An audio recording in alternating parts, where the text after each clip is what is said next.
प्रणाम देवाधिदेव महादेव।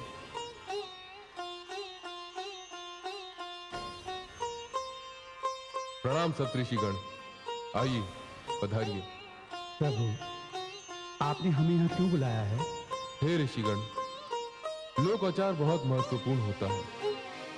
आप कृपया मेरी ओर से हिमाचल राज से मिलें और उनसे निवेदन करें कि वे मुझे अपना जामाता बनाने का सौभाग्य प्राप्त करें।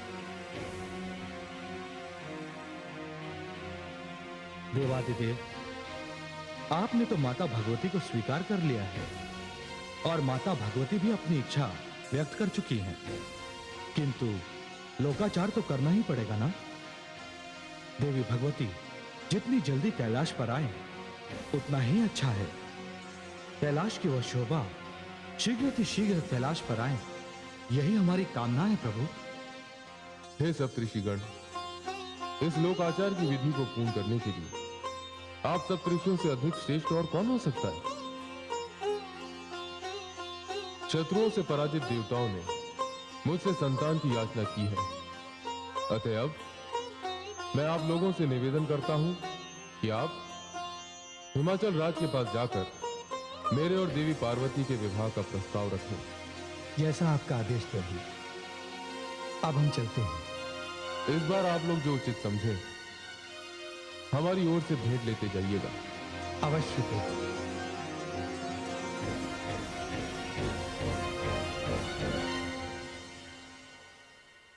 महारानी, आप अपनी सीमा का उल्लंघन कर रही हैं।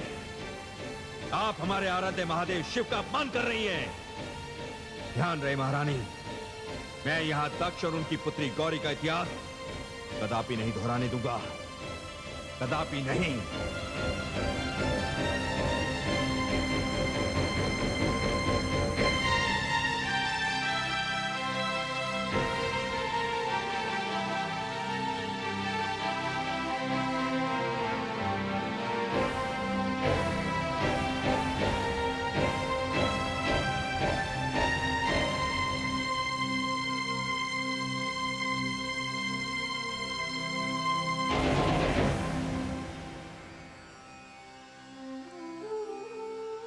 आराध्य होना और बात है तथा जमाता होना और बात, और कन्या का पति होना और बात है महाराज।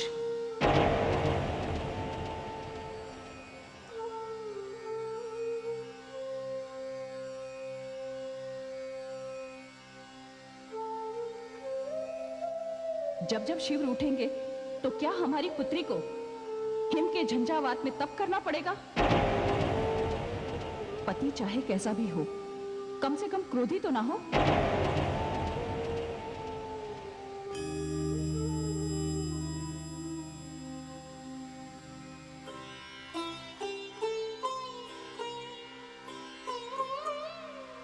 नारायण नारायण। प्रणाम देवर्षि।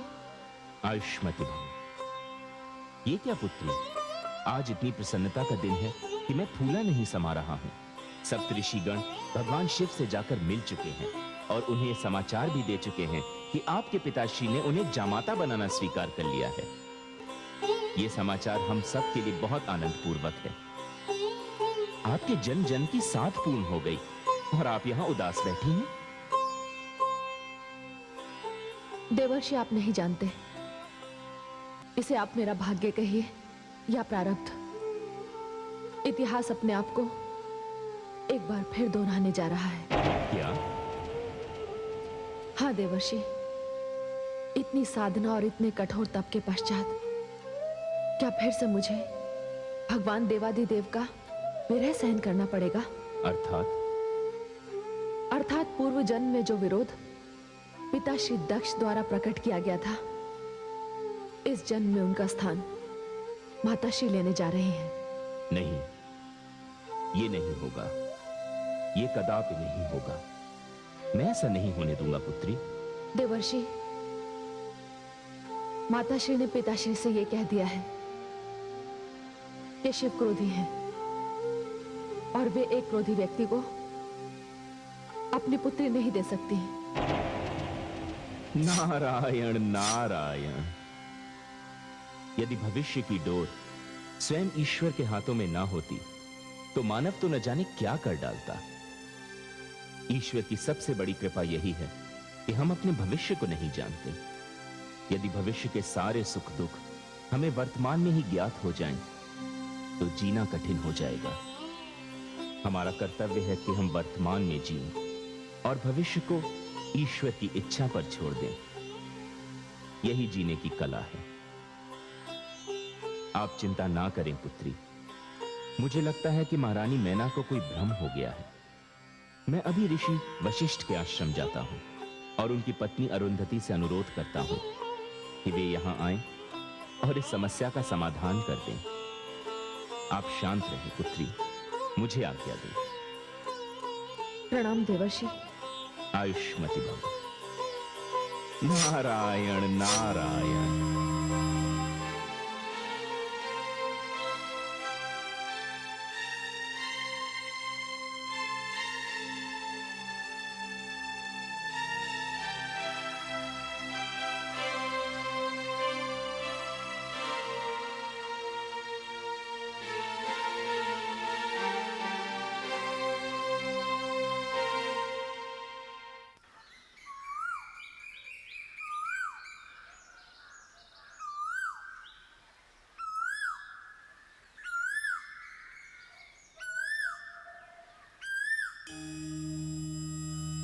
नारायण नारायण।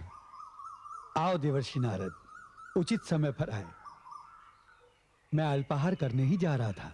आप अल्पाहार करें, मैं तो केवल भाभी श्री देवी अरुंधति के दर्शन करना चाहता हूं। प्रणाम देवर्षि। प्रणाम भाभी श्री। मंगल हो। क्या बात है, बहुत दिनों पश्चात आपके दर्शन हुए। फल ग्रहण कीजिए। नहीं भाभी श्री, जब तक मेरी समस्या का समाधान नहीं हो जाता मैं कुछ भी ग्रहण करने की स्थिति में नहीं हूं। भाभी श्री, मैं आपके पास एक सहायता के लिए आया हूं। मेरी सहायता? भला मुझ जैसी एक साधारण सी स्त्री आपकी क्या सहायता कर सकती है? नारायण नारायण। भाभी श्री, सारा संसार एक आदर्श नारी के रूप में आपकी पूजा करता है। आप स्वयं एक नक्षत्र हैं। आपका स्थान तो इतना ऊंचा है कि धरती के लोग जब विवाह बंधन में बंधते हैं तो वधु को अरुंधति नक्षत्र के दर्शन कराए जाते हैं।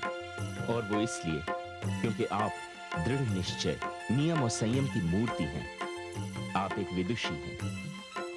भाभी श्री, आप देवी मैना का ये भ्रम दूर कर दें ताकि पुत्री पार्वती का भगवान शिव के साथ विवाह संभव। ये क्या कह रहे हैं देवर्षि? हम स्वयं भगवान शिव की ओर से विवाह का प्रस्ताव लेकर गिरिराज के पास गए थे और उन्होंने इसे स्वीकार भी कर लिया था। इसी की सूचना भगवान शिव को देकर हम कल संध्या ही कैलाश से लौटे हैं। हाँ भ्राताश्री, परंतु स्थितियां न जाने कब बदल गईं, पता ही नहीं चला। अब तो महारानी मैना ये हट किए बैठी हैं कि वे भगवान शिव के साथ अपनी कन्या का विवाह नहीं होने देंगी। ये कैसे संभव है? एक बार वचन देकर लौटाया नहीं जा सकता। मैं आपके साथ चलती हूँ देवर्षि। मैं आपके पास यही आशा लेकर आया था। महारानी मीना सचमुच मेरा सम्मान करती हैं या नहीं, आज इसका पता भी चल जाएगा। नारायण नारायण।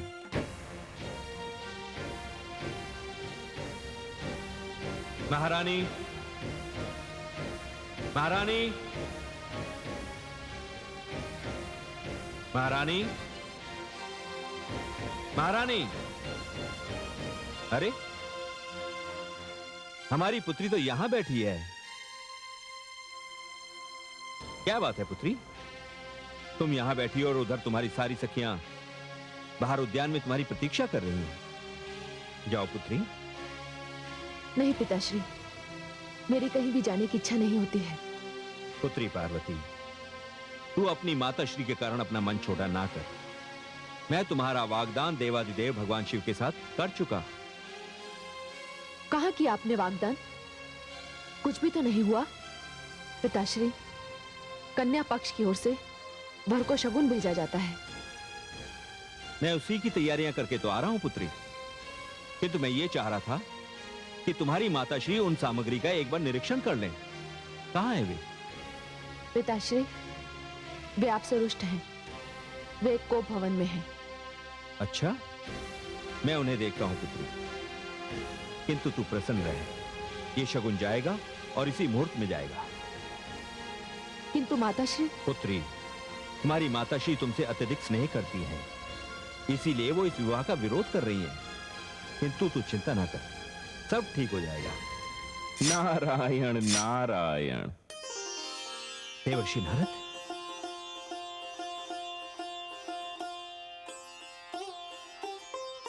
प्रणाम देवर्षि। अरे, परम पुनीता मात्र स्वरूपा देवी अरुंधति भी पधारी हैं। मेरा ये स्थान तो पवित्र हो गया, मैं धन्य हो गया। प्रणाम स्वीकार करें देवी। प्रणाम। मेरे प्रति आपकी सम्मान भावना के लिए मैं आपकी आभारी हूँ गिरिराज। मैं देवी मीना से मिलने आई हूँ। किंतु वे तो कोप भवन में है। जी, यदि आप अनुमति दें तो मैं उनसे वहीं मिलूं। कदाचित उन्हें कोप भवन से बाहर लाने में मैं सफल हो जाऊं। आपको अनुमति की क्या आवश्यकता है? महारानी आपको भली भांति जानती हैं। यह आपका मुझ पर बहुत बड़ा अनुग्रह होगा। पुत्री पार्वती, देवी अरुंधति को कोप भवन ले जाओ। जी आइए। नहीं पुत्री, तुम कष्ट मत करो, मैं स्वयं वहां चली जाऊंगी।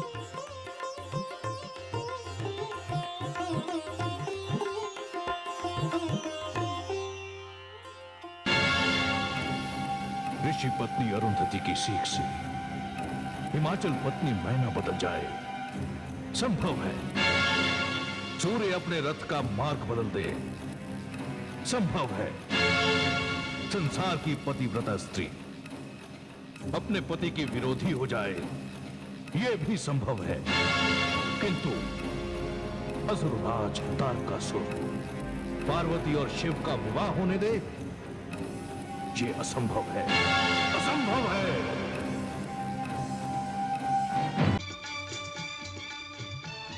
ये देखो, ये भी देखो। पुत्री पार्वती, कुछ कमी रह गई हो तो बता दे। इस शुभ विवाह के पावन अवसर का ये पहला चरण है।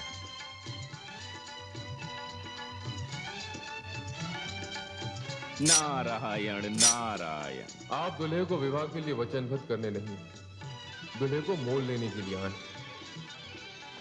मुझे सब कुछ नहीं चाहिए, ऐसी परंपरा तो होनी भी नहीं चाहिए। दुल्हे के लिए दुल्हन से बढ़कर कोई उपहार नहीं होता। स्वीकार होगा, स्वीकार होगा पुत्री। जिस विनम्रता के साथ महाराज हिमांचल भगवान शिव को ये शगुन भेज रहे हैं, उन्हें स्वीकार होगा। आप चिंता ना करें। पुत्री पार्वती, तुमने कुछ नहीं कहा। पिताश्री, आपने जो सोचा, जो किया वो उत्तम है, सर्वथा उचित है।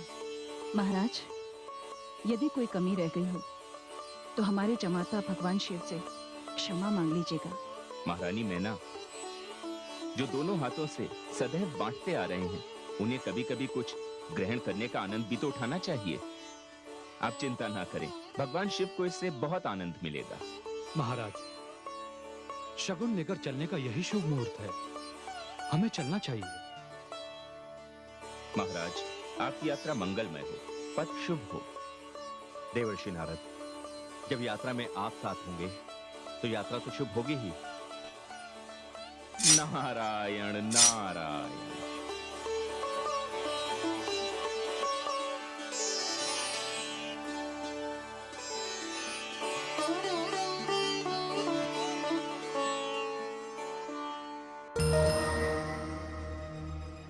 मैं अतीत हूं। पर्वतराज के यहां से भिजवाया गया शगुन भगवान शिव ने स्वीकार कर लिया। देवताओं के गुरु बृहस्पति ने जो विवाह की तिथि निश्चित की, उस तिथि पर भूत भावन भगवान भोले शंकर अपनी चित्र विचित्र बारात लेकर महाराज हिमाचल के घर पहुंचे। उधर तारकासुर को ज्योतिषी आनंद वृत्त थी। उसे उसके अंतिम प्रहार के लिए तैयार कर रहे थे।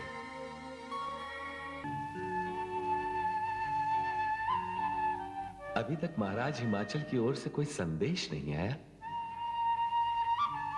बारात लेकर चलने का मुहूर्त तो देवगुरु बृहस्पति निकाल चुके हैं। वीरभद्र, आदेश देवाधिदेव। जाओ हिमाचल राज से इसकी जानकारी ले आओ। जो आपकी आज्ञा। मैं अभी गया और अभी आया। यदि आपकी आज्ञा हो तो मैं माता के दर्शन भी करता हूँ। हाँ हाँ, अवश्य।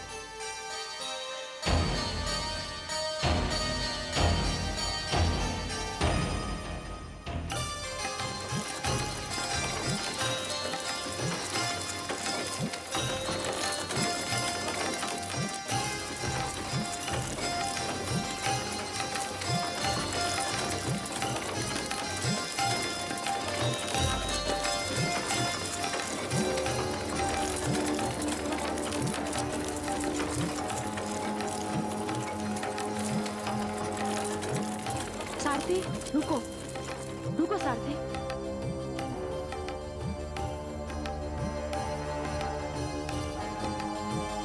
माताश्री, लगता है मार्ग भूल गए। पहले तो कुलदेवी का मंदिर इतनी दूर नहीं था। कहीं हम मार्ग भूलकर किसी और स्थान पर तो नहीं आ गए? क्या हुआ माताश्री? तुम्हारा कथन बिल्कुल सत्य है। हम कुलदेवी के मंदिर से बहुत दूर आ चुके हैं।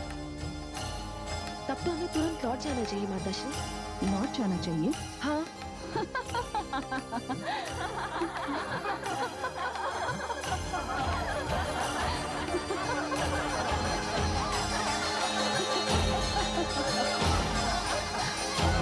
क्या हुआ माताश्री? अब तो लौट के जाने का प्रश्न ही नहीं उठता। माताश्री,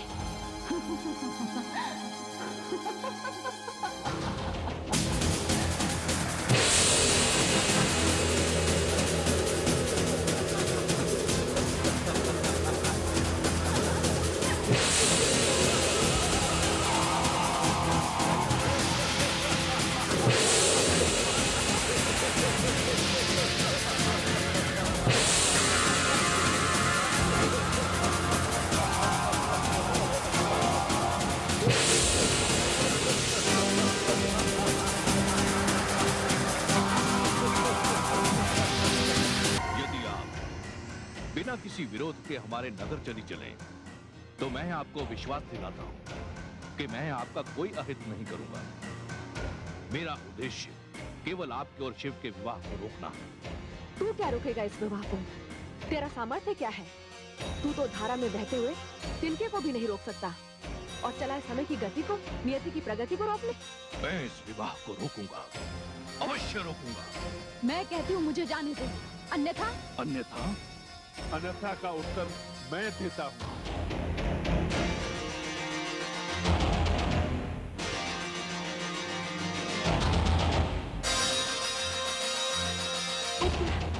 पापी निरादम, तू अपने आप को असुरों का राजा समझता है और मेरी माता पर मायावी शक्तियों का प्रयोग करना चाहता है। कौन हो तुम?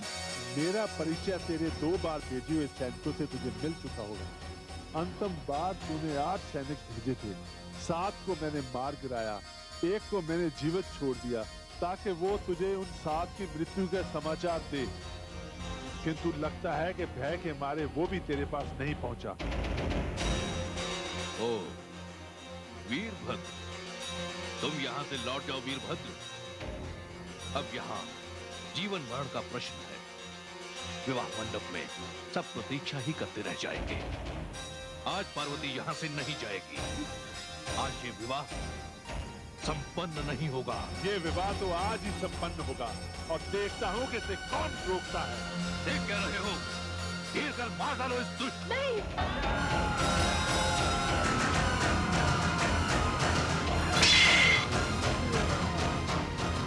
आप चिंता मत कीजिए माता। जिस पुत्र को आपका आशीर्वाद प्राप्त हो उसका कोई कुछ नहीं बिगाड़ सकता। आप पीछे हट जाइए, मैं आपको छूना नहीं चाहता।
व्यर्थ में अपने असुरों का संहार करा दिया। अरे अंधे, अब भी समय है, लौट जा।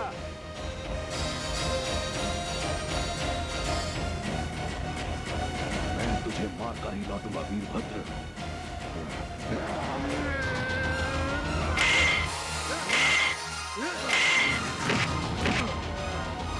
माता, विवाह का मुहूर्त निकल जाएगा, आप चले जाइए यहाँ से, मैं इससे निपट लूंगा।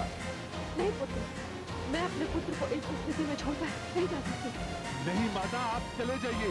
माता भी कहते हो और जाने के लिए भी कहते हो। हाँ माता,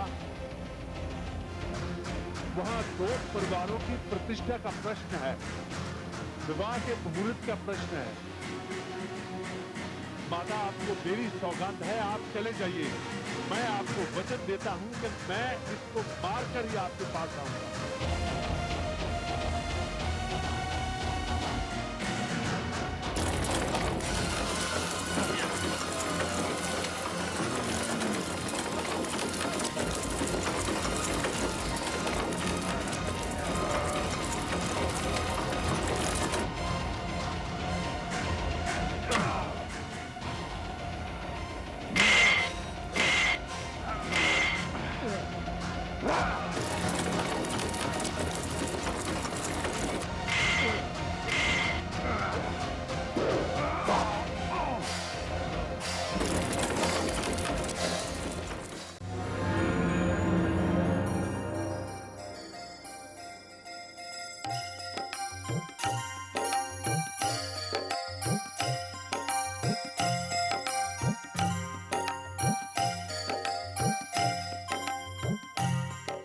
वरमाला की विधि पूर्ण की जाए।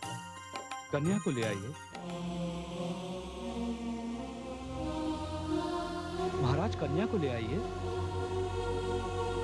जी, मुहूर्त का समय हो रहा है। जी देवगुरु, जो आज्ञा।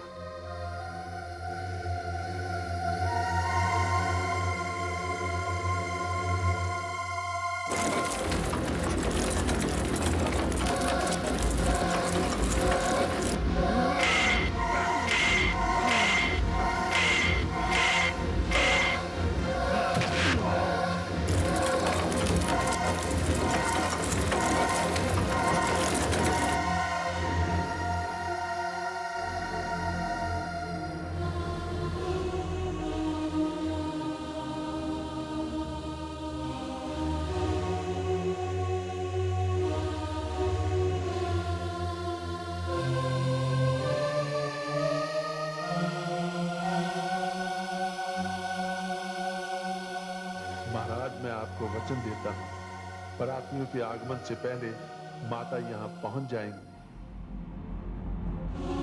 हे देवी परमेश्वरी, मेरी सहायता करना, मेरी सहायता करना।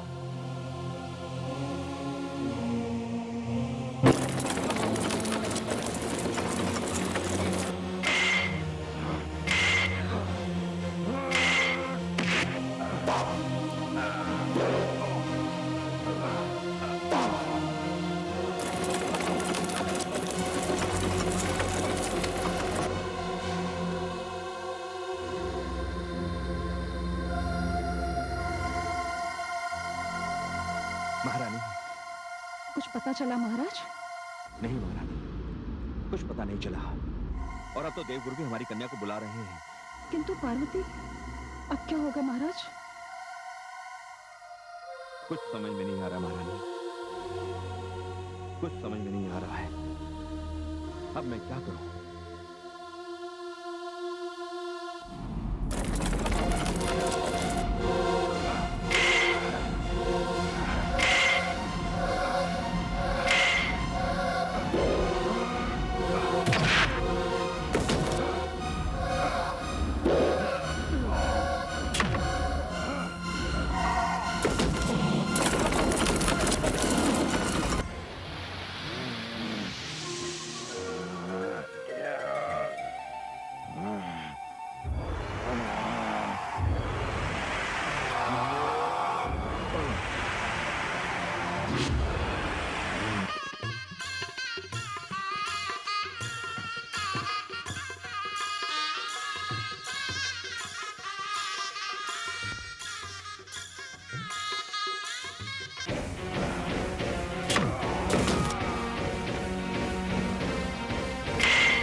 माते,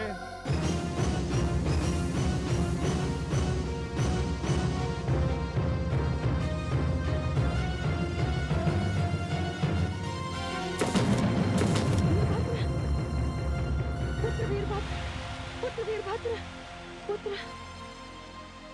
वो कायर भाग गया माते। ये दृश्य देखने के लिए आंखें कब से तरस रही हैं। पुत्र, आज इन आंखों की प्यास बुझ गई। पुत्र वीरभद्र, तूने आज पुत्र का धर्म निभा दिया। मेरी प्रार्थना है कि तेरे जैसा पुत्र संसार में हर माता को मिले। तू धन्य है पुत्र, तू धन्य है। वीरभद्र, मैं तुझे वरदान देता हूं, तू जिस किसी स्थान पर रहेगा वो स्थान संकट से सदा के लिए मुक्त हो जाएगा पुत्र। वीरभद्र, मुझे तुझ पर गर्व है।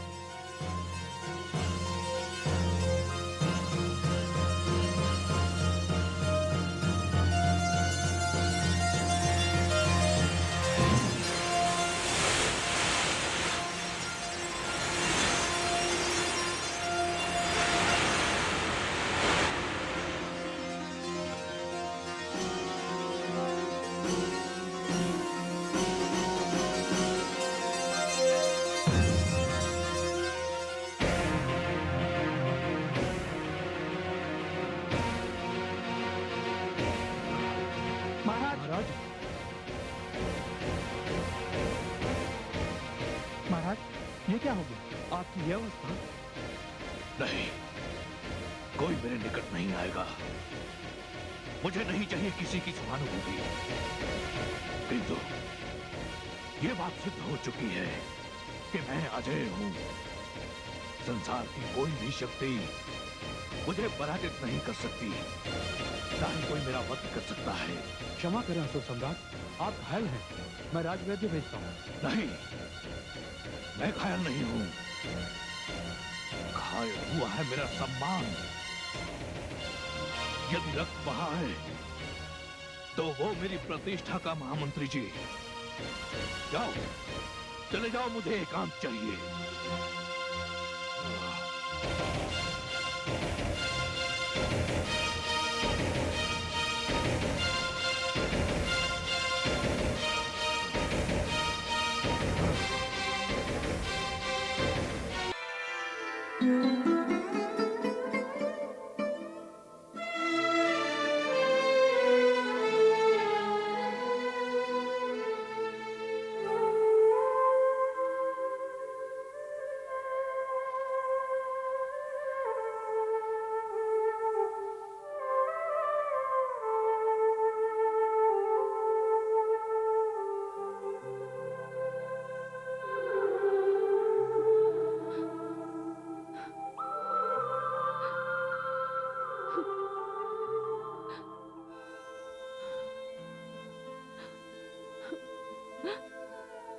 पिताश्री, पुत्री पार्वती, प्रत्येक माता पिता के जीवन में यह समय तो आता ही है जब उन्हें अपने ही हाथों से अपने हृदय का एक अंश दूसरे वंश को समर्पित करना पड़ता है। यह हमारा परम सौभाग्य है पुत्री कि तुम भगवान भोलेनाथ के घर कैलाश जा रही हो। अखंड सौभाग्यवती भव पुत्री, अखंड सौभाग्यवती भव। पिताश्री, सदा सुहागन रहो।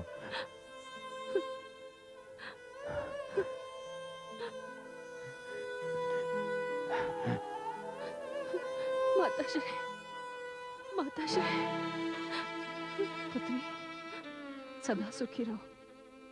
मुझसे कोई भूल हुई हो या मेरी ममता में कोई कमी रह गई हो, मुझे क्षमा करना पुत्री। माताश्री, नहीं, माता की ममता में कमी कैसे रह सकती है? माता की ममता तो सूर्य का प्रकाश है, चंद्रमा का प्रकाश कभी आधा कभी तिहाई हो सकता है, किंतु सूरज तो सदैव पूरा का पूरा होता है। तू धन्य है पुत्री, तू धन्य है। सदा सुहागन रहो। महामंत्री जी, सेनापति जी, आप हमारी पुत्री पार्वती की डोली के साथ साथ कैलाश तक जाएंगे। जो आज्ञा महाराज। आओ पुत्री।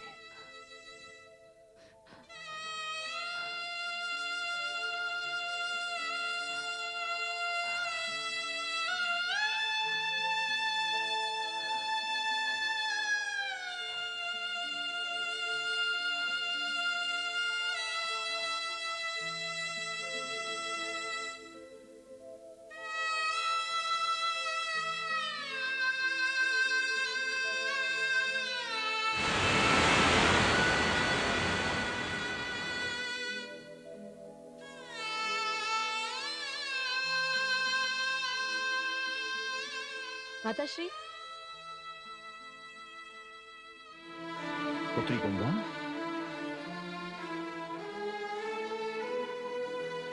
प्रणाम माताश्री। प्रणाम पिताश्री। सदा सुखी रहो पुत्री। पुत्री गंगा, पार्वती ने तुम्हारी बहुत प्रतीक्षा की, परंतु क्या करें, पराया धन है, उसे विदा करना पड़ा। नहीं माताश्री, मैं पार्वती से मिलने जाऊंगी। मैं भी क्या करूं, मुझे कितने कार्य करने पड़ते हैं। अन्न उगाने के लिए मुझे विशाल क्षेत्रों को सींचना पड़ता है। मेरी शरण में रोगी आते हैं, उन्हें रोग मुक्त भी तो करना होता है।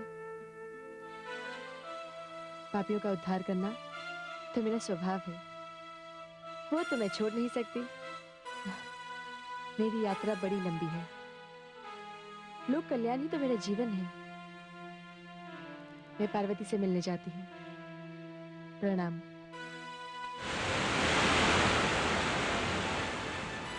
चलो महारानी।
तुम सब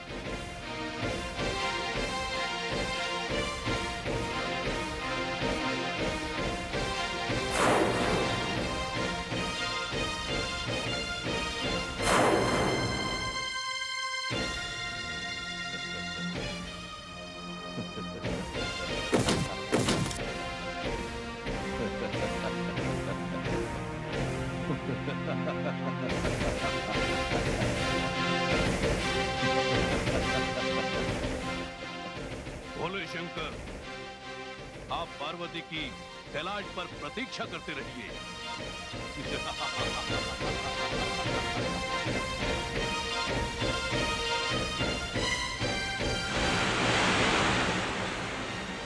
पार्वती,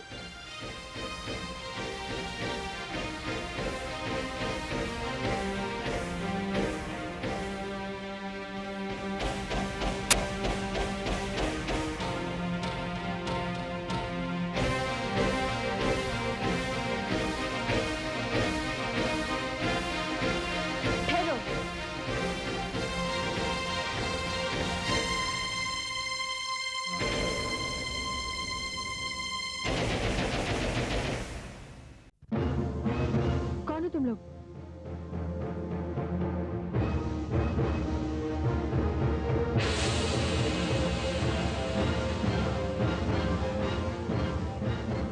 कन्या, कौन है तू? अच्छा, तो ये सब तुम्हारी माया है? मैंने पूछा कौन है तू? तू यहां से चली जा, अन्यथा इसका परिणाम अच्छा नहीं होगा। तू मुझे परिणाम से डराता है? गंगा को परिणाम से डराता है? गंगा? अच्छा, तो तू गंगा है। मैं समझ गई, तू तारकासुर है। असुर सम्राट तारकासुर। अरे मूर्ख, भूल गया? जब हम दोनों नन्ही बालिकाएं थी, तब तूने अपने वीरों को भेजा था पार्वती का वध करने के लिए, और वो सब वीर गति को प्राप्त हो गए। मैंने कहा ना, तू यहां से चली जा। मैं यहां से नहीं जाऊंगी। डोली को शीघ्र मेरी राजधानी ले जाओ। मेरी प्रतीक्षा मत करना। मैं इस मूर्ख स्त्री को इसके परिणाम तक पहुंचा कर आता हूं। जाओ। ठहरो, पहले मैं तेरे इन 4 वीरों को परिणाम तक पहुंचा दूं, फिर तुझे भी देखती हूँ। गंगा लोक कल्याण के लिए जल की धारा है, किंतु तुझ जैसे दुष्ट पापी के लिए जलता हुआ अंगारा।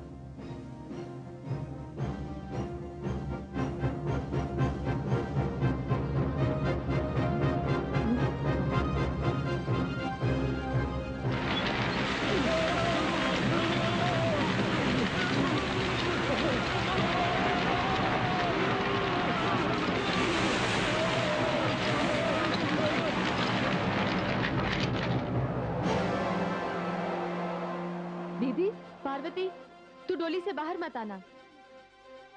दुल्हन ससुराल से पहले डोली से नहीं उतरती। दुष्ट, पापी, तेरा तो अंत जिसके हाथों लिखा है उसी के हाथों होगा। किंतु मैं गंगा तुझे ऐसी गति प्रदान करूंगी कि तेरा तन मन सबका मैल धुल जाएगा। मैं भी देखता हूँ तुझ में कितना साहस है और कितनी माया है। तो देख।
अरे दीदी, वो कहाँ गया?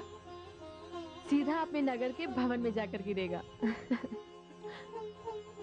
मुझे क्षमा करना पार्वती, मैं विवाह मंडप में तेरी अग्नि परिक्रमा के समय पहुंच नहीं सकी।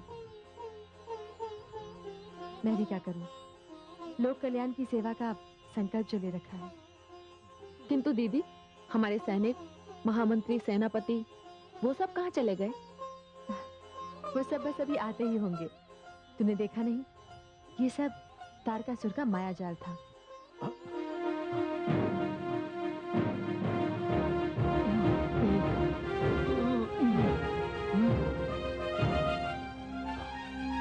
अरे पार्वती की डोली कहाँ है?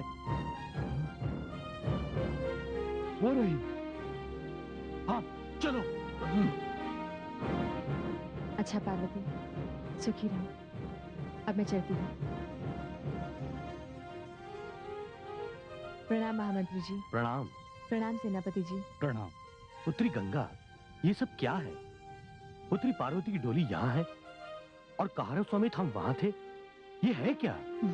महामंत्री जी, असुर राज तारकासुर ने पार्वती को कैलाश जाने से रोकने के लिए पुनः एक असफल प्रयास किया, जिसे मैंने विफल कर दिया। आप धन्य हैं गंगे, सचमुच आप धन्य हैं। अब हम चलें, कैलाश पहुंचने में हमें देर होगी। अवश्य। चलो सैनिकों, सैनिकों चलो।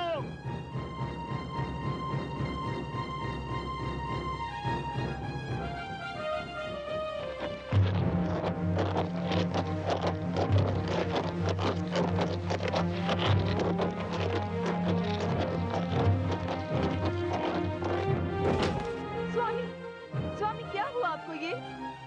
स्वामी उठिए।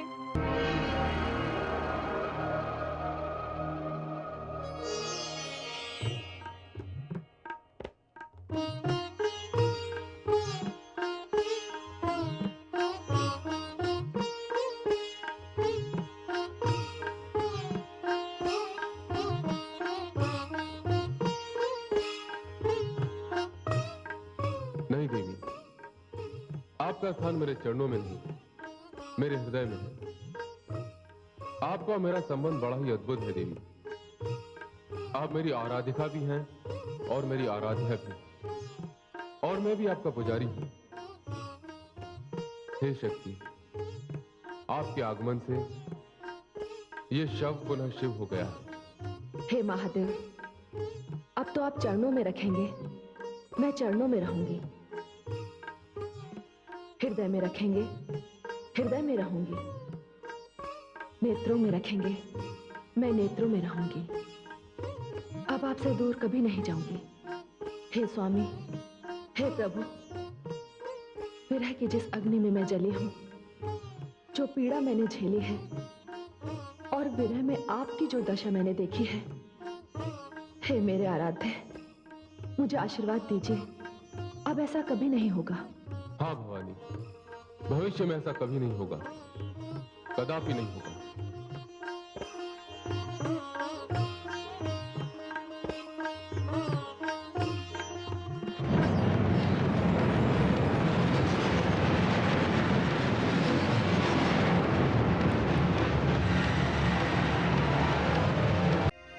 देवी, अब गोद भराई प्रारंभ कीजिए।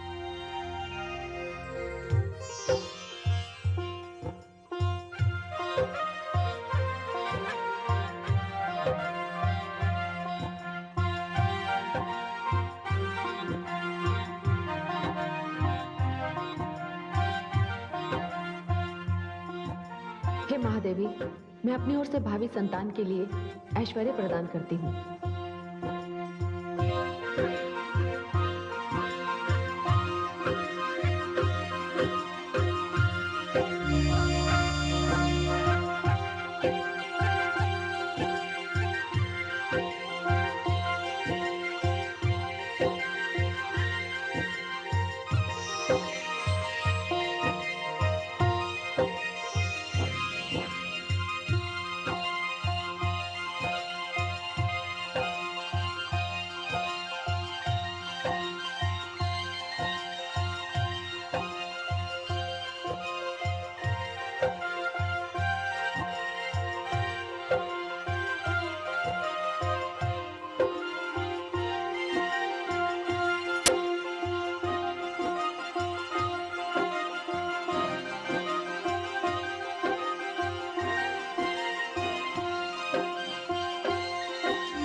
देवी पार्वती, आपकी भावी संतान विद्या, बुद्धि एवं ज्ञान का भंडार हो।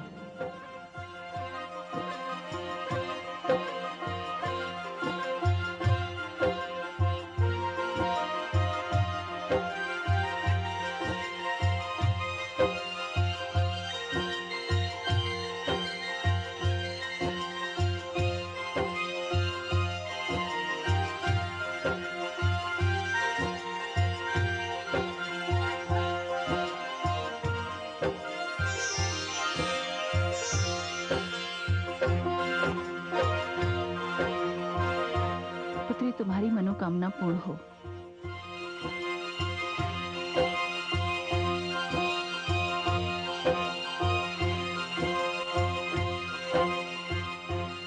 हे भवानी, हे महादेवी, हृदय से हमारी शुभकामना स्वीकार कीजिए। हे महादेवी, आपकी गोद से ऐसी संतान अवतरित हो जो सर्वशक्ति, सर्वगुण और सर्व सिद्धि संपन्न हो, जो पापियों का संहार करे, जो पुण्यात्माओं को अभय दान दे। हे समस्त अतिथिगण, आज मैं धन्य हो गया। कदाचित ऐसा शुभ अवसर सृष्टि में कभी नहीं आया होगा। आज मेरी पुत्री पार्वती को माता लक्ष्मी ने ऐश्वर्य दिया। माता सरस्वती ने उसे बुद्धि, विद्या और ज्ञान का भंडार दिया। स्वयं भगवती परमेश्वरी की असीम अनुकंपा सदैव मेरी पुत्री पार्वती पर रही है। हे अतिथिगण, आज आप सबकी कृपा से, आप सबके आशीर्वाद से मेरी पुत्री पार्वती की भावी संतान ऐसी हो जो सबके लिए जीवन दाता और जीवन रक्षक बने, जो मां की कोख को धन्य कर दे। हे पुत्री पार्वती, पिता की शुभकामना स्वीकार कर। अखंड सौभाग्यवती भव पुत्री, अखंड सौभाग्यवती भव। गोद भराई की विधि बड़ी सुंदरता के साथ संपन्न हो गई। यह हम सबके भविष्य के लिए मंगल सूचक है। प्रणाम। वरुण देव, समस्त देवगण, यक्ष एवं गंधर्वों, महादेवी पार्वती की गोद भराई का महोत्सव बड़े धूमधाम से संपन्न हो गया। किंतु तारकासुर, जो कई बार माता पार्वती के वध का प्रयास कर चुका है, अब चुप नहीं बैठेगा। मृत्यु का भय तो हम सब देवताओं को भी बावला कर देता है, फिर वो तो तारकासुर है। वो फिर कोई षड्यंत्र रचेगा, फिर कोई प्रयास करेगा। आप सत्य कह रहे हैं देवराज, किंतु इसके लिए हमें क्या उपाय करना चाहिए? मैं चाहता हूं कि हम सभी देवताओं में से 5 देवता गुप्त रूप से कैलाश जाएं और तारकासुर की हर योजना पर कड़ी दृष्टि रखें। गुप्त रूप से आपका क्या अभिप्राय है देवराज? गुप्त रूप से हमारा यह अभिप्राय है वरुण देव कि 5 देवता छद्मवेश में पक्षी का रूप धारण करके कैलाश जाएंगे और वहां हर पल माता पार्वती के निकट रहने की चेष्टा करेंगे। इससे माता पार्वती की सुरक्षा भी हो जाएगी और तारकासुर को नया संकट उत्पन्न करने का अवसर भी नहीं मिलेगा। उपाय तो बड़ा ही उत्तम है देवराज।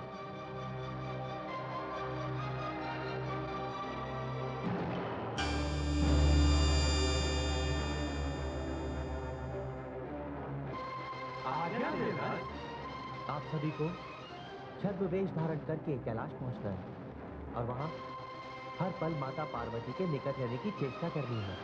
जो आज्ञा देवराज।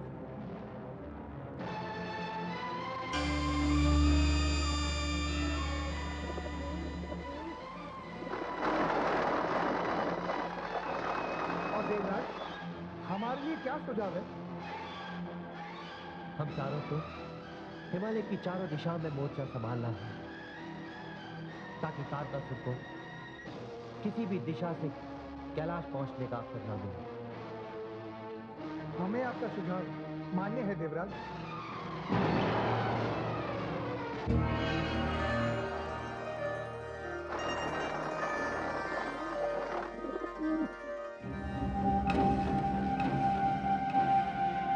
महाराज, आप बैठे हैं किंतु समय अपनी गति से भाग रहा है।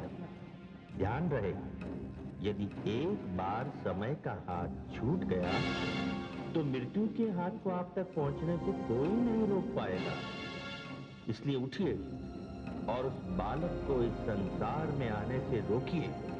रोकिए महाराज, रोकिए।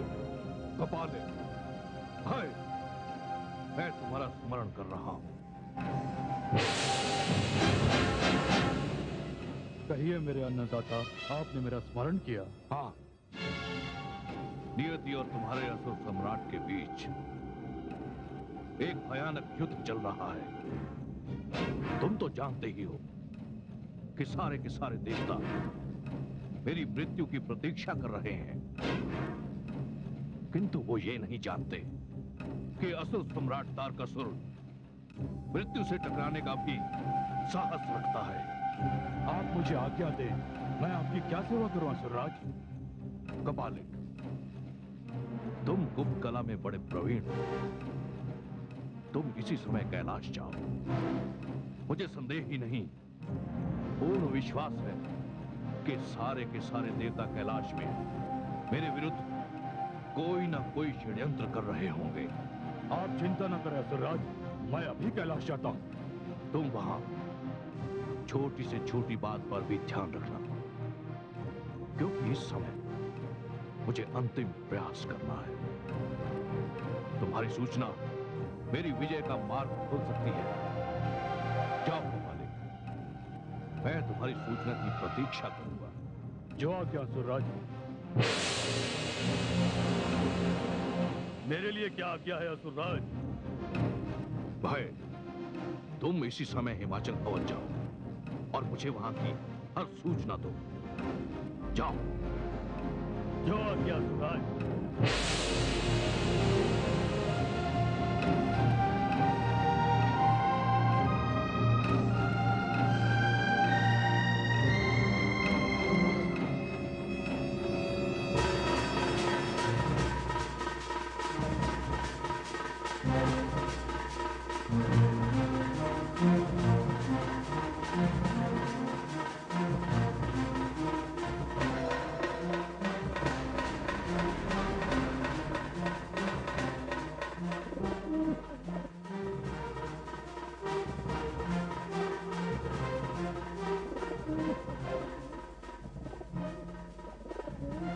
अरे, असुरराज तो कह रहे थे कि यहाँ देवता लोग षड्यंत्र रच रहे होंगे।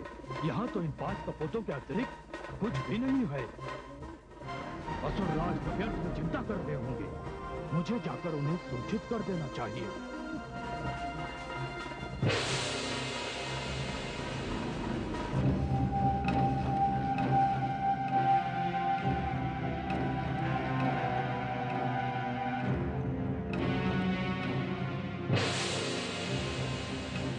प्रणाम असुरराज। कपाले, तुम इतने शीघ्र लौट आए? असुरराज, आपका आदेश सुनकर मैं कैलाश गया था कि वहाँ देवता होंगे, किंतु क्या?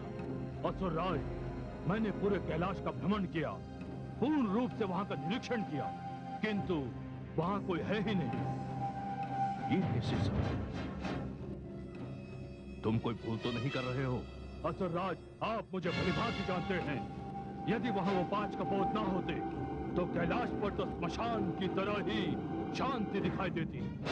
केवल उनकी गुटुरगो ही कैलाश की शांति को भंग कर रही थी। ये तुम क्या कह रहे हो कपाले? इतने भयानक हिमपात में, ऐसे शीतकाल में, कैलाश पर्वत की ऊंचाई पर कपोत? कहीं तुमने इनके छोटे छोटे खंडों को तो कपोत नहीं समझ लिया? नहीं असुरराज, ये आंखें गिद्ध की आंखें हैं, जो 4 योजन तक सब कुछ स्पष्ट देख सकती हैं। और इसके पश्चात तुम कह रहे हो कि कैलाश पर पूर्ण शांति है? ऐसी कंपा देने वाली भयानक ठंडी में वो 5 कपोत? ऐसे भयानक हिमपात में कोई भी कपोत जीवित नहीं रह सकता। असुरराज, आप उन 5 कपोतों को कुछ विशेष महत्व दे रहे हैं। वो कपोत है ही महत्व देने योग्य। तुम मेरी यही प्रतीक्षा करो।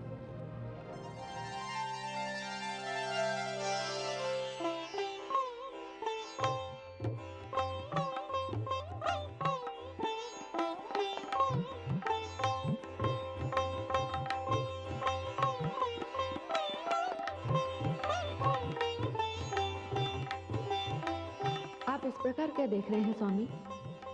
मैं देख रहा हूं महादेवी, मातृत्व की आभा आपके मुखमंडल की शोभा को बढ़ा रही है। आपके रूप की तो छटाई निराली होगी। देवादिदेव, ये सब आपके चरणों का प्रताप है, आपके आशीर्वाद के कारण है। मुझ में तो ऐसा कुछ भी विशेष नहीं। नहीं देवी, शिव की शक्ति होकर आप ऐसी कैसी बातें कर रही हैं? मुझसे पूछे तो आप ही सत्य हैं, आप ही शिव हैं और आप ही सुंदर हैं। नहीं नहीं देवादिदेव, मुझे तो आप अपने चरणों में ही रहने दीजिए। सत्यम शिवम सुंदरम की तो मैं पुजारिन हूँ, आराधिका हूँ। देवी? हाँ स्वामी। स्वामी देखिए तो, ये 5 कपूत इतने शीत में कितने सुंदर लग रहे हैं।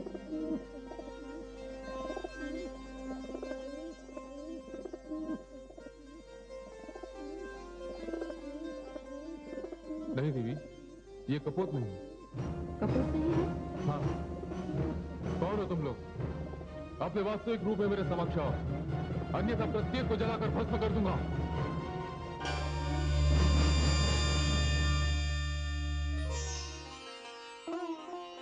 नहीं नहीं देवादिदेव, हम सबको आप क्षमा कीजिए। हम मानते हैं कि आपके क्रोध से कामदेव का क्या परिणाम हुआ। हम सब यहाँ देवराज की आज्ञा से विशेषकर माता पार्वती की रक्षा के लिए आए हैं। ये तो देवगण। हे देवतागण, मुझसे भयभीत होने की कोई आवश्यकता नहीं। देवराज इंद्र ने आप लोगों को यहाँ भेजकर उपकार किया है। उन्होंने अपने शुभचिंतक होने का परिचय दिया है। जाइए, मैं आपको कैलाश क्षेत्र में भ्रमण करने की अनुमति देता हूँ। हे देवगण, बहुत बहुत धन्यवाद। आप मेरी रक्षा के लिए आए। जो आज्ञा माता।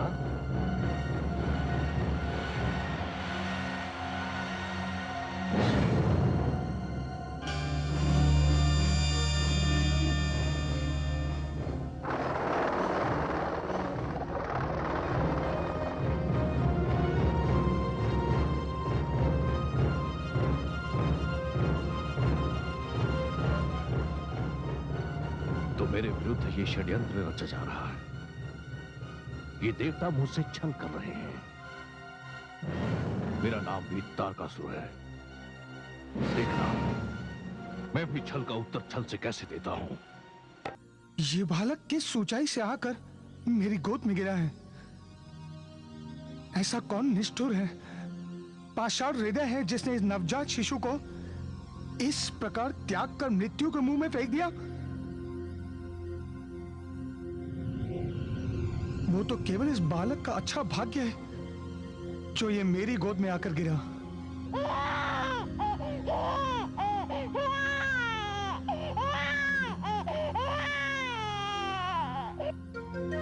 हे आकाश, हे पृथ्वी, हे दसों दिशाओं, तुम साक्षी हो। वो मायावी असुर तारकासुर मेरे पुत्र का अपहरण करके ले गया।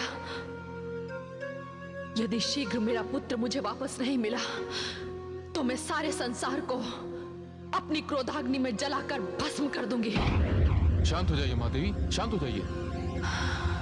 शांत महादेवी, शांत। कैसे शांत हो जाऊं स्वामी?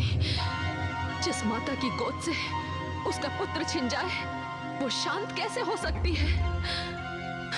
मेरे पुत्र के साथ कुछ भी अनुचित हो सकता है। नहीं महादेवी, पार्वती के पुत्र के साथ कोई अनिष्ट नहीं कर सकता। इतना साहस तो किसी में भी नहीं है। नहीं स्वामी, मुझे मेरा पुत्र चाहिए, नहीं तो आज मैं किसी की नहीं सुनूंगी। यदि कैलाश भी असुरक्षित है तो सुरक्षा कहाँ है? हे महादेवी, इतना विचलित होने की आवश्यकता नहीं है। आप तो जानती हैं, इस बालक के हाथ से तारकासुर का अंत होना है। जब यह बालक 7 मास का होगा, तारकासुर का अंत कर देगा। यही तो ब्रह्मा जी का लेख है। वो 7 मास का हो पाएगा तभी तो मारेगा ना तारकासुर को।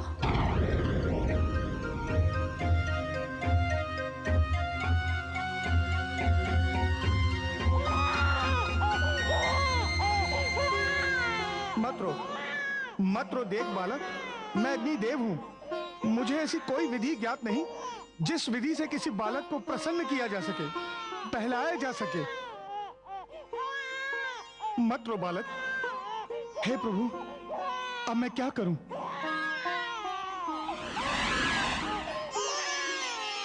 अग्निदेव, आपकी गोद में ये बालक? देवी गंगा, आप बड़े उचित अवसर पर यहाँ आई हैं।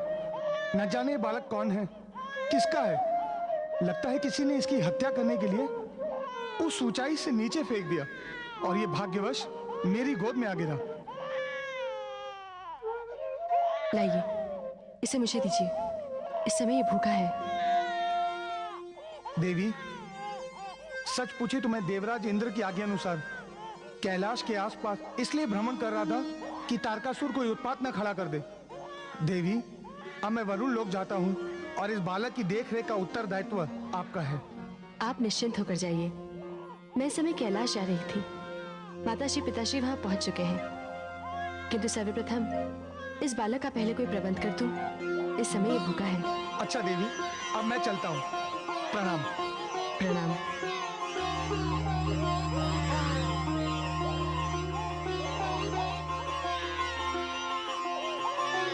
देवी देवता, यक्ष गंधर्व ऋषि मुनि या मानव जो भी मेरी पुकार सुन रहा हो, कोई भी माता हो, इस समय आके मेरी सहायता करे। ये बालक इस समय भूखा है, इसे माता के दूध की आवश्यकता है। मेरी पुकार सुनो, ये गंगा की पुकार है। देवी गंगा, आपने हमें बुलाया? आप? हम कृतिकाएं हैं। हम सप्त ऋषियों में से 6 ऋषियों की पत्नियां हैं। मैंने इस नवजात शिशु के लिए ही आपका स्मरण किया है। इस समय ये बालक भूखा है। आप में से कोई भी इसे अपना दूध पिलाकर इस बच्चे को जीवन दान दे सकती है। लाइए, मुझे दीजिए।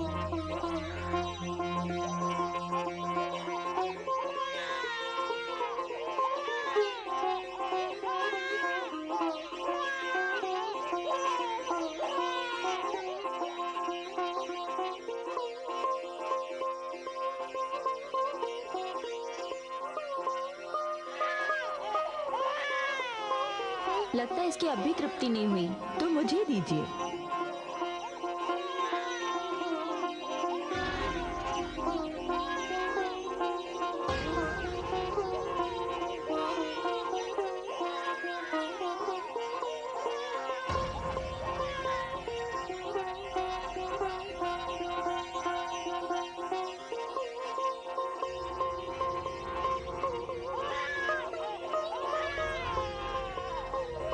मुझे लगता है इसकी अब भी तृप्ति नहीं हुई है।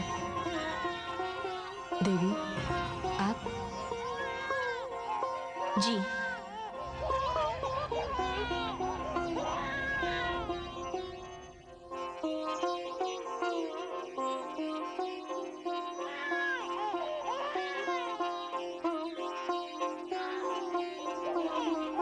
लगता है जन्म देते ही इसकी माता ने इसे दूध नहीं पिलाया।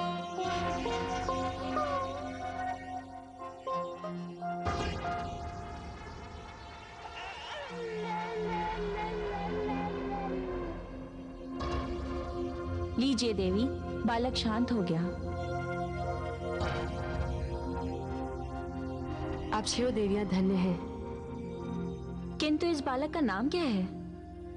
आप 6 कृतिकाएं हैं। आपने प्रथम बार इस बालक को अपना दूध पिलाया है, इसलिए अब मैं इसका नाम कार्तिकेय रखती हूँ। कार्तिकेय? हाँ, कुमार कार्तिकेय।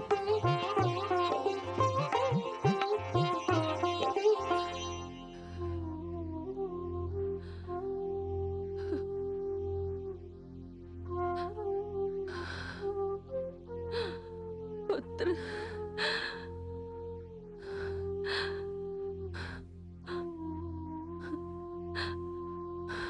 पुत्र,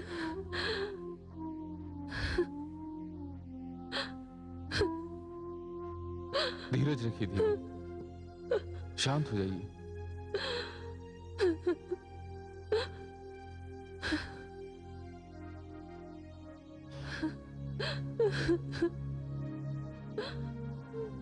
पुत्री पार्वती, हम संसार में किसी को भी मुख दिखाने योग्य नहीं रहे। हम अपने साथ संकट को लेकर आए। पुत्री पार्वती, हम तो संसार की वो माता पिता हैं जिन्होंने स्वयं अपनी पुत्री को दुख और पीड़ा की अग्नि में धकेल दिया।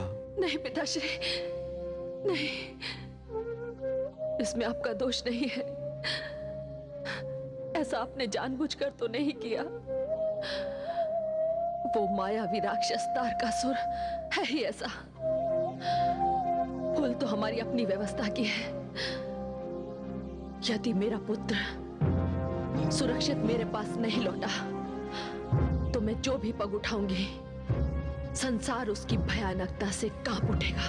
देवी पार्वती, आपका इतना अधिक उत्तेजित होना उचित नहीं।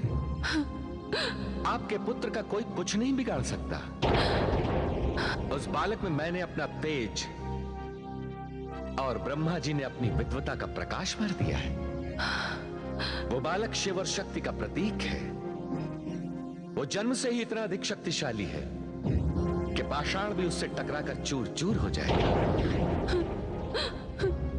महादेवी, हमने अपने समस्त गणों को चारों दिशाओं में भेज दिया है।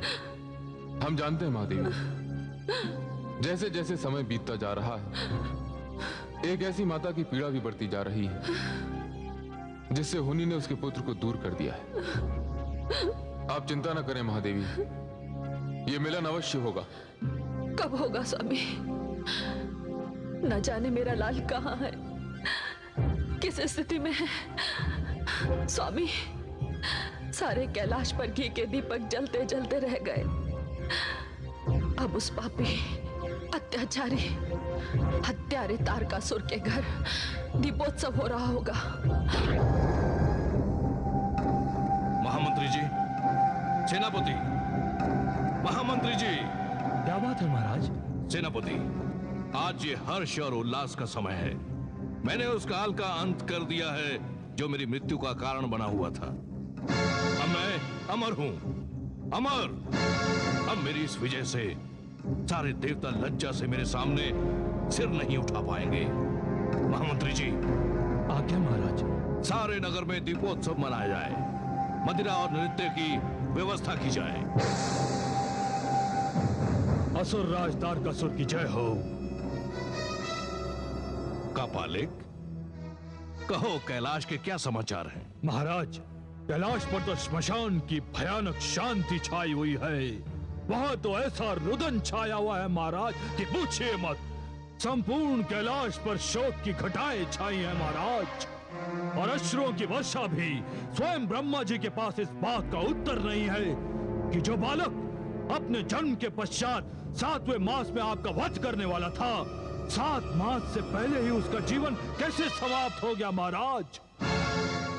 कापालिक, हम अति प्रसन्न हुए।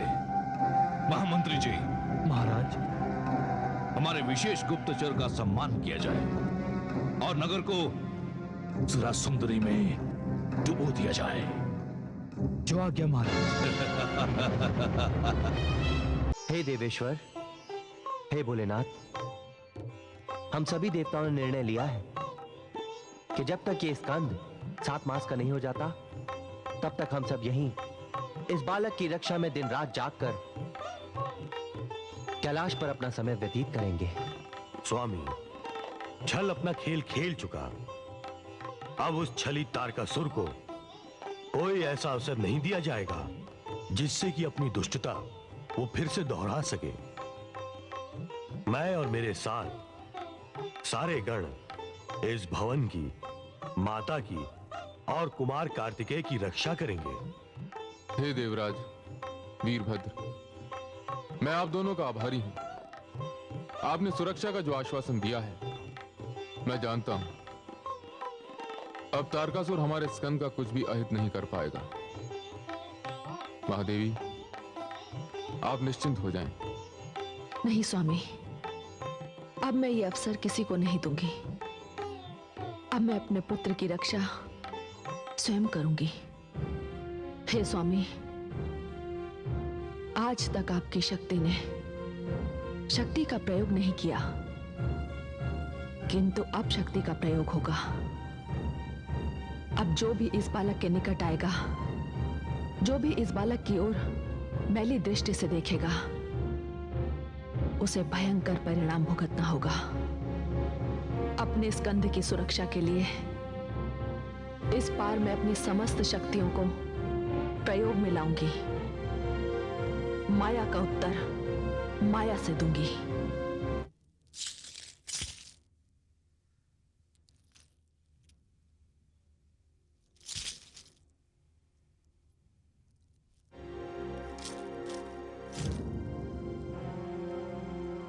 ये क्या महारानी,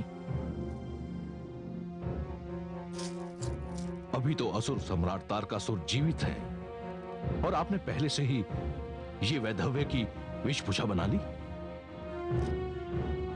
महाराज, कोई पत्नी ऐसा सोच भी कैसे सकती है? मेरे लिए तो बीतने वाला एक एक पल परीक्षा के समान है। जाता एक एक क्षण आपको ब्रह्मा जी के वरदान की ओर लिए जा रहा है।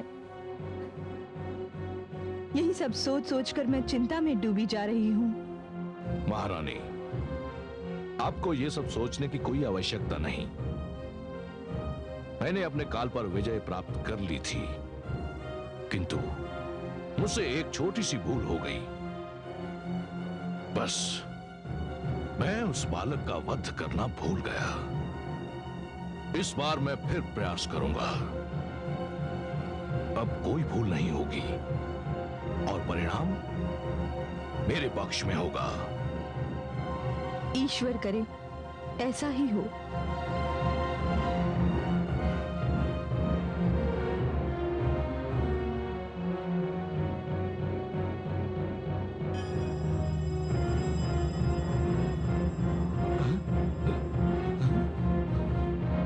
महाराज, ये तो काबालिक है। अवश्य ही कोई नई सूचना लेकर आया है। मैं देखता हूं।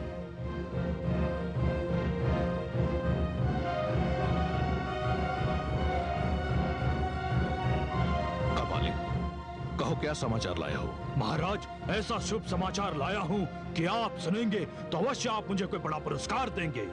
कहो काबालिक, इन दिनों कोई शुभ समाचार सुनने को कान तरस रहे हैं। महाराज, कैलाश पर तो शांति ही शांति है। देवी पार्वती के कहने पर सारे देवता अब स्वर्ग लौट चुके हैं। क्या? हाँ महाराज, हिमाचल और महारानी मेना भी अपनी राजधानी जा चुके हैं। अब वहाँ शिव के गणों के अतिरिक्त और कोई भी नहीं है। अपने पुत्र की सुरक्षा का दायित्व स्वयं देवी पार्वती ने ले लिया है। सचमुच काबालिक, तुमने ऐसा शुभ समाचार सुनाया है कि इस समय तुम जो भी मांगोगे मैं दे दूंगा। पार्वती ने मेरा कार्य कितना सरल कर दिया है।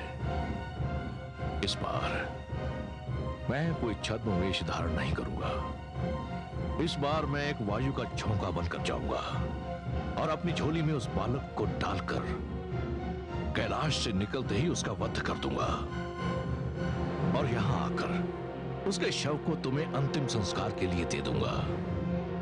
अच्छा महाराज, बस मेरे लौटते ही तुम्हें तुम्हारा पुरस्कार मिल जाएगा।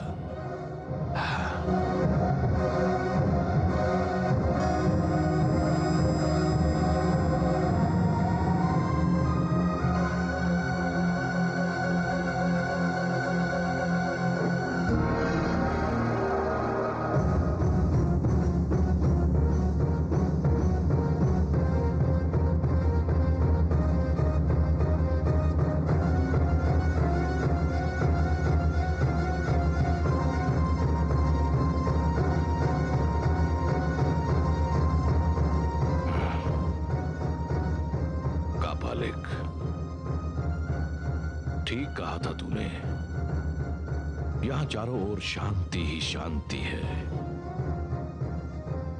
लगता है आज भाग्य मेरा साथ दे रहा है। आज मुझे कोई छद्म रूप धारण करने की आवश्यकता नहीं है।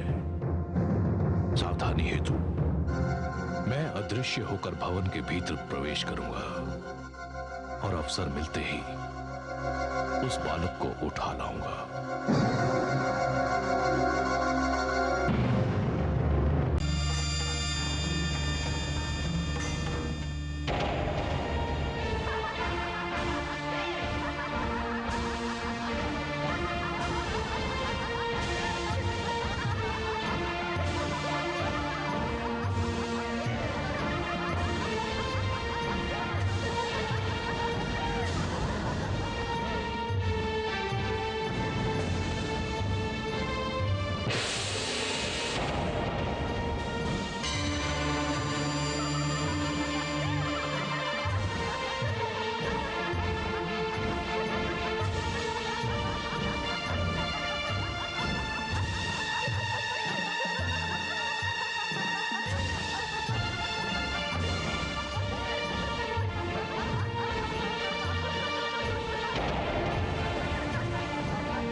महारानी, मैं यहाँ कैसे आ गया? स्वामी, आश्चर्य तो मुझे भी बहुत हो रहा है। मैंने अभी अभी देखा कि 6 काली स्त्रियां आपको इस शैया पर डालकर कहीं लुप्त हो गई। महारानी, आप मुझे भ्रम में डाल रही हैं। मैं जानता हूँ ये स्वप्न नहीं था, किंतु कोई मायावी शक्ति मुझे इस घटना को स्वप्न मानने पर बाध्य कर रही है।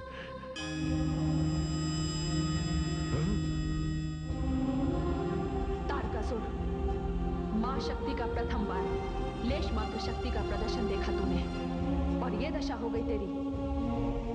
मैंने इससे पहले भी तुझे समझाया था, किंतु तेरी समझ में नहीं आया। ये तो मेरा एक छोटा सा मायावी प्रदर्शन था। इसके पश्चात क्या होगा ये भी सुन ले। तू जानता है आज क्या हुआ? आज वो बालक अर्थात पार्वती पुत्र पूरे 7 मास का हो गया। तारकासुर, तेरी मृत्यु की भविष्यवाणी का पहला चरण यहीं से प्रारंभ होता है। अब तेरी भयानक मृत्यु को सारा संसार देखेगा।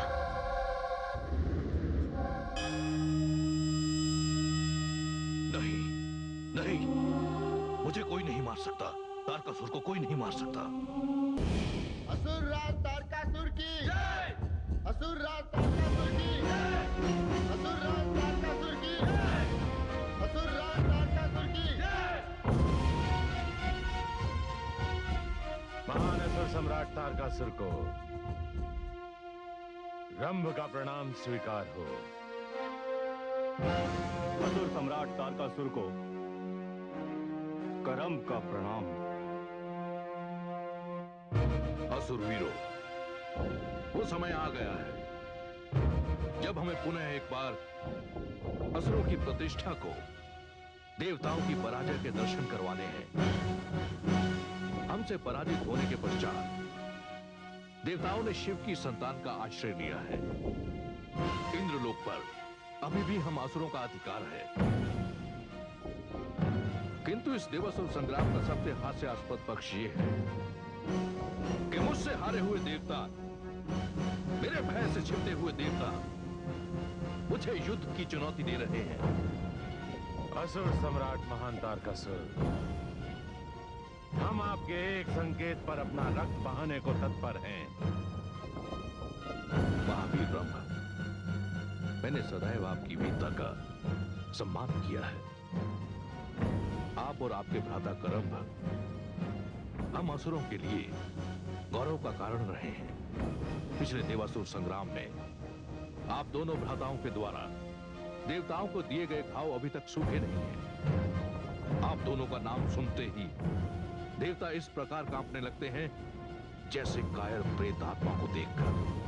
हे असुर सम्राट, उन देवताओं के लिए आपको कष्ट उठाने की कोई आवश्यकता नहीं है, और ना ही असुर सेना को कष्ट देने की। हाँ असुर सम्राट तारकासुर, उन भगोड़ों के लिए हम दोनों भ्राता ही पर्याप्त हैं। नहीं, नहीं महावीर ब्रह्म, ये विचार विलंब से सही, किंतु इस विचार ने मुझे असुरों के भविष्य के लिए चिंता में डाल दिया है। मैं जानता हूं कि मेरा सामना एक 7 मास के बालक से है, किंतु उस 7 मास के बालक के पीछे मुझसे पराजित सारे देवताओं की सेना है। अब तो देवता भी असुरों की भांति छल पर उतर आए हैं। युद्ध का निर्णय एक की मृत्यु और दूसरे की विजय से होता है। तो हां महावीरों, मैं असुरों का भविष्य तुम दोनों के कंधों पर छोड़े जा रहा हूं। हे असुर सम्राट, ये हमारे साथ अन्याय नहीं तो और क्या है? जब असुरों के लिए रक्त देने का अवसर आया तो आप हमें उससे वंचित कर रहे हैं। हाँ महावीर क्रम, मैं आप दोनों भ्राताओं का रक्त सारे असुर समुदाय के लिए सुरक्षित कर रहा हूं। मुझे वचन दीजिए कि सेना के प्रस्थान के पश्चात आप दोनों युद्ध क्षेत्र नहीं आएंगे। ये आप क्या कह रहे हैं?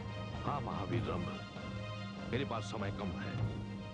मेरे सामने प्रतिज्ञा कीजिए कि आप दोनों भ्राता असुर समुदाय की सुरक्षा के लिए जीवित रहेंगे और उन्हें अपना नेतृत्व प्रदान करेंगे। मुझे वचन दीजिए। हाँ महावीर, मुझे वचन दीजिए।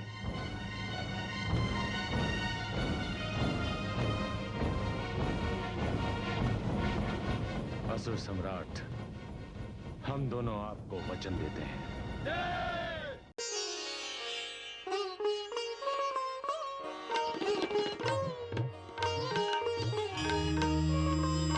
नारायण नारायण। आइए आइए देवर्षि, आप तो कैलाश का मार्ग ही भूल गए थे। ऐसा संभव नहीं है देवादिदेव, मेरा और आपका संबंध ऐसा नहीं है। मैं त्रिलोक भ्रमण पर निकला था, किंतु जैसे ही मुझे समाचार मिला कि आपके पुत्र स्कंद ने असुरों में भय का वातावरण उत्पन्न कर दिया है, मुझसे रहा न गया और मैं उस महान शिशु के दर्शन करने को आ गया। बस देवर्षि, इसे केवल आपका आशीर्वाद मिलना शेष रह गया था। जन्म लेते ही ये संकटों में घिर गया। तारकासुर ने दोबारा इसके अपहरण का असफल प्रयास किया। महादेवी, आपका आशीर्वाद जिसका कवच हो, उसकी सुरक्षा कभी संकट में नहीं पड़ सकती।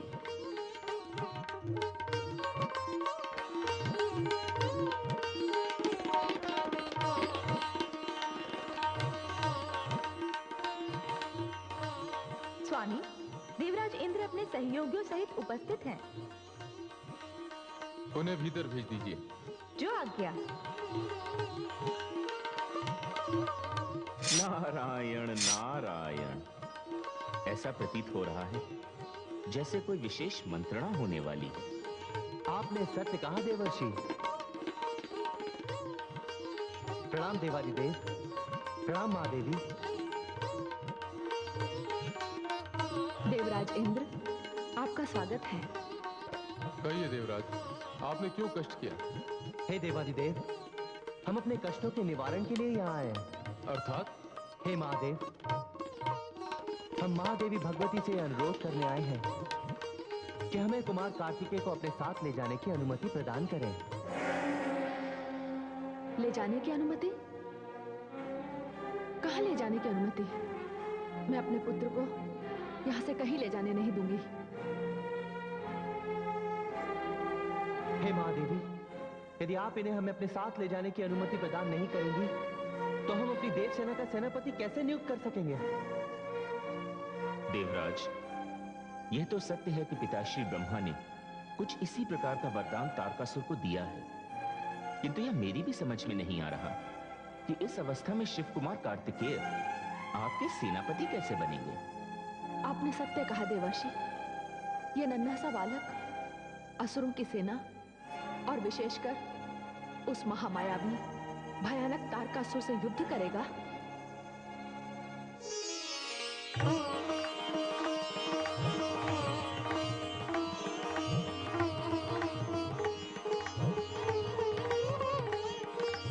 नारायण नारायण।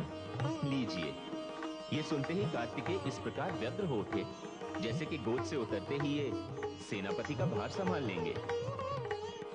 हाँ देवर्षि, आपने सत्य कहा, किंतु कुमार कार्तिकेय तभी सेना का बोझ संभालेंगे ना जब उनकी माताश्री उन्हें अनुमति देंगी।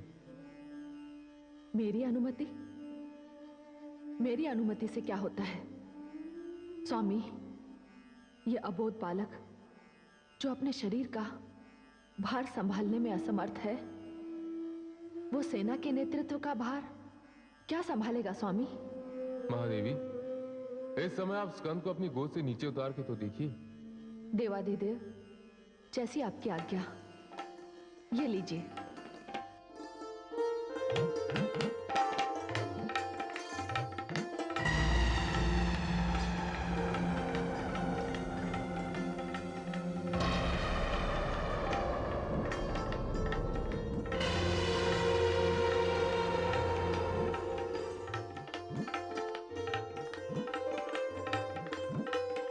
शिव कुमार कार्तिकेय की जय। शिव कुमार कार्तिकेय की जय। शिव कुमार कार्तिकेय की जय।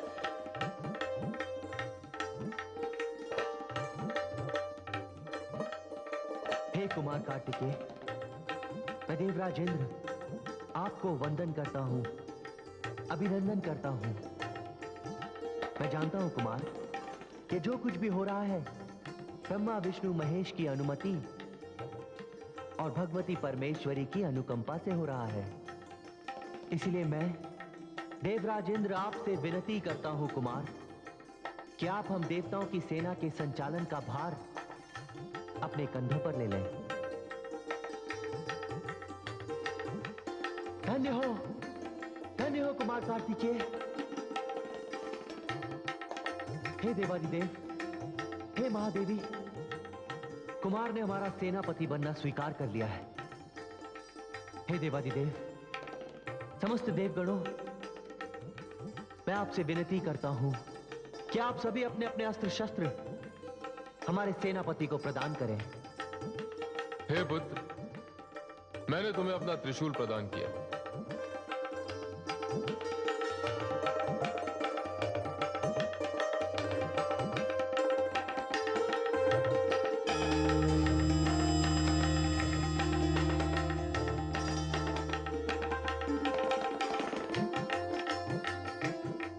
महादेवी, आप धन्य हैं। आपके पुत्र ने जन्म लेते ही देवताओं की सेना का सेनापति होने का गौरव प्राप्त किया। आप भी आशीर्वाद स्वरूप अपने पुत्र को कुछ दीजिए।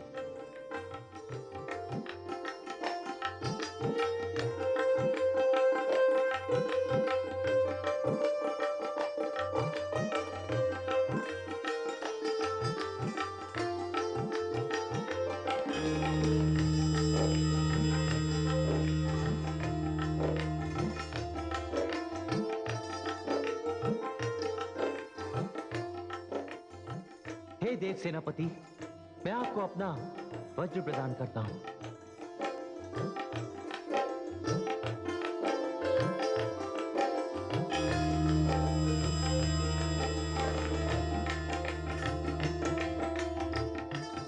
हे महादेवी, आप हमारे इस देव सेनापति के मस्तिष्क पर हाथ रखकर तारकासुर के विरुद्ध देवासुर संग्राम की घोषणा कीजिए।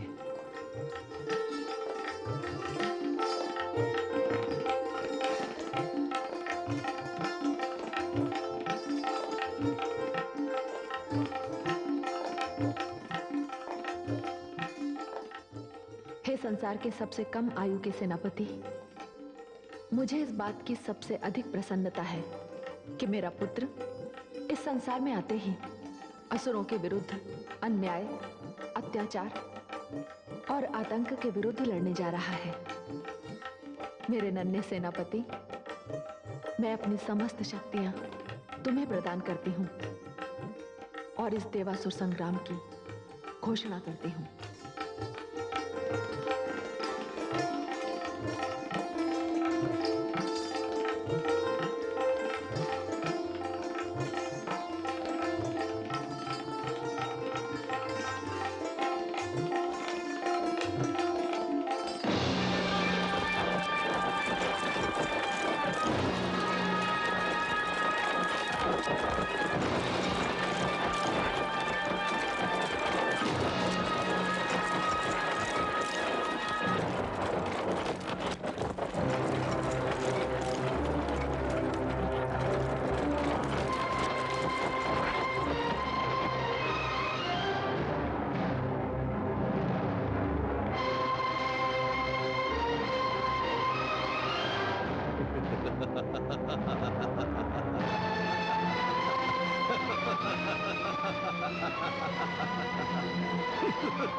आज तक संसार में उपहास का ऐसा प्रदर्शन कहीं नहीं हुआ। देवताओं, तुम सबके लिए ये डूब मरने का स्थल है। जिस बालक के मुख से अभी भी अपनी माता के दूध की गंध आ रही है, तुम सबने उसकी शरण ली। अरे जाओ, तुम सब जाकर चुल्लू भर पानी में डूब मरो। अरे मुझे तो इस बालक पर अस्त्र उठाने पर भी लज्जा आएगी। तारकासुर, तब तो तू चुल्लू भर पानी में डूब मर, क्योंकि इस बालक के जन्म के पश्चात ही तूने इस बालक के वध का प्रयास किया था, किंतु अपने इस काल को तू समाप्त नहीं कर सका तारकासुर। और आज तेरा यही काल तुझे समाप्त करने आया है। यदि तू चुल्लू भर पानी में डूब मरा तो हमारे इस सेनापति को तुझ जैसे नराधम का वध करने से मुक्ति मिल जाएगी तारकासुर। निर्लज्ज, श्रीहीन, शौर्यहीन पराजित देवराज इंद्र, तू मेरे समक्ष बातें बनाने का साहस कर रहा है? अरे तू जिसे मेरे साधारण सैनिक सारे संसार में दौड़ाते फिरे, अभी भी समय है। तू मुझसे क्षमा मांग और अपनी कायर देव सेना को लेकर यहां से चला जा। हे तारकासुर, तेरा काल तेरे सिर पर नाच रहा है। कुछ ही समय पश्चात दूर से सना हुआ तेरा शव यहां रणभूमि में पड़ा होगा। तेरी अंतिम घड़ी समीप आ गई है तारकासुर, और तेरा अंत विधाता ने शिवनंदन कुमार कार्तिकेय के हाथों लिखा हुआ है, समझा? तो देख, तेरे इसी सेनापति को जिसकी मृत्यु मेरे हाथों लिखी है अभी समाप्त करता हूं। हे सेनापति, मैं देवराज इंद्र समस्त सेना को यह आदेश देता हूं कि आक्रमण किया जाए। आक्रमण!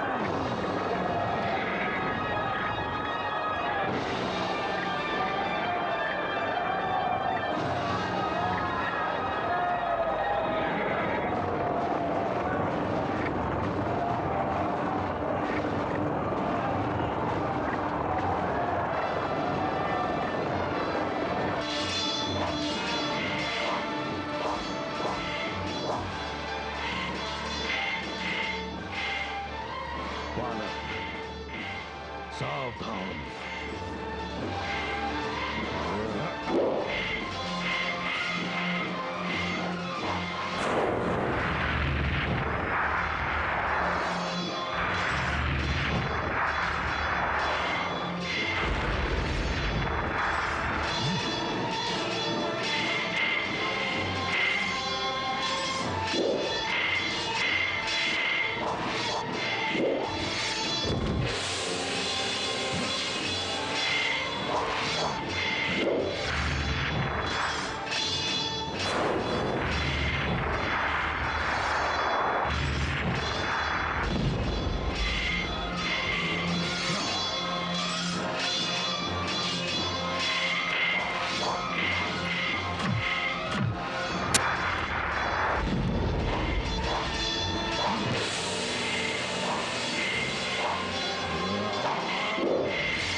इस घड़ी की हमें कितनी व्यग्रता से प्रतीक्षा थी।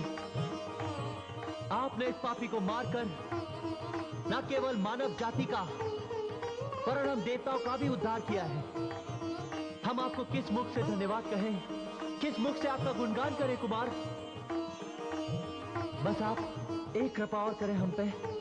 सदैव के लिए हमारी देव सेना के सेनापति का पदभार ग्रहण कीजिए कुमार। शिव कुमार कार्तिकेय की, शिव नंदन कार्तिकेय की, शिव कुमार कार्तिकेय की।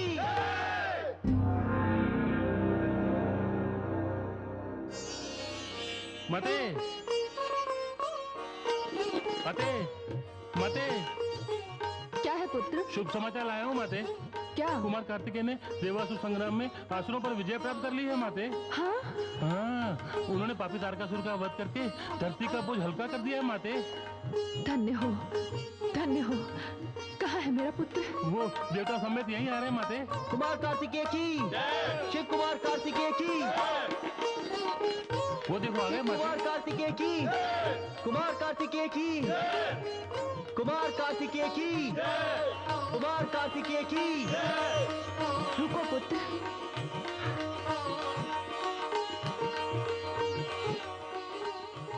पुत्र, तेरी वीरता के कारण आज से मैं वीर माता कहलाऊंगी। कैलाश में युद्ध से लौटे पुत्र की भांति तेरा स्वागत होगा। अवश्य होगा। हमारे पुत्र ने एक महापापी और अत्यंत भयानक असुर का अंत किया है। इनका स्वागत तो वीरों की भांति होना चाहिए। कुंतला,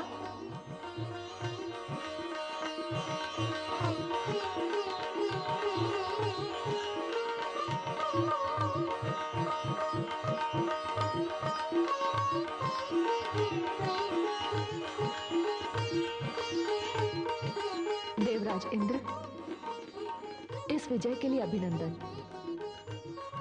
देवलोक से निर्वासन की अवधि समाप्त होने पर मेरी बधाई स्वीकार कीजिए। धन्यवाद महादेवी।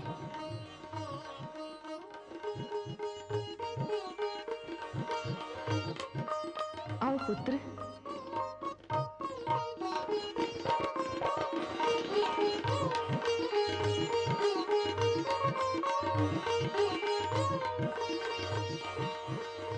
आओ पुत्र।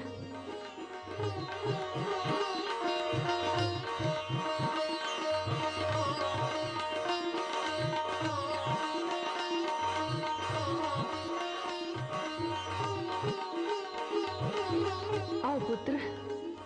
माता अपने विजयी पुत्र को अपने हृदय से लगाने को व्याकुल है।